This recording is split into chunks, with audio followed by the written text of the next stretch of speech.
जब supreme court में मनीष सिसोदिया जी की बेल का केस सुना जा रहा था, तब सुप्रीम कोर्ट ने प्रोसिक्यूशन से बहुत तीखे सवाल पूछे। उन्होंने बार बार ईडी से एक ही सवाल पूछा कि आपके पास मनीष सिसोदिया जी से जुड़ी हुई मनी ट्रेल कहाँ है? क्या उनके पास पैसा आया? क्या उनके परिवार के पास पैसा आया?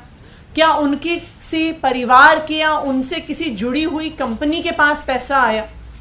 सुप्रीम कोर्ट ने बार बार पूछा कि अगर मनीष सिसोदिया के पास पैसा पहुंचता हुआ ईडी दिखा नहीं सकती है, तो फिर मनी लॉन्ड्रिंग का सवाल कैसे पैदा होता है और पीएमएलए लगने का सवाल कैसे पैदा होता है? सुप्रीम कोर्ट ने यह भी सवाल पूछा कि जो सारी ईडी की प्रोसिक्यूशन का केस है वो सिर्फ और सिर्फ एक अप्रूवर दिनेश अरोड़ा की स्टेटमेंट्स के आधार पर है। इनफैक्ट जब हियरिंग चल रही थी तो सुप्रीम कोर्ट में यही कहा गया कि अप्रूवर तो अपनी जान बचाने के लिए कुछ भी कह सकता है, उसकी स्टेटमेंट पर कितना विश्वास किया जा सकता है।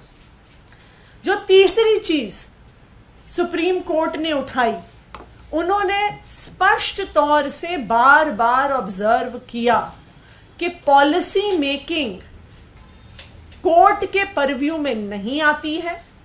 पॉलिसी मेकिंग में अगर लॉबिंग हुई भी तो लॉबिंग इलीगल नहीं है जब तक क्विड प्रो क्वो इस्टेब्लिश नहीं होता कि पैसे एक व्यक्ति से दूसरे व्यक्ति के हाथ में गए और जिस व्यक्ति के हाथ में गए उसने उस ब्लैक के पैसे को व्हाइट करने की कोशिश की, यानी मनी की लॉन्ड्रिंग की कोशिश की, तब तक पीएमएलए लागू नहीं होगा, तब तक कोई गुनाह नहीं होगा।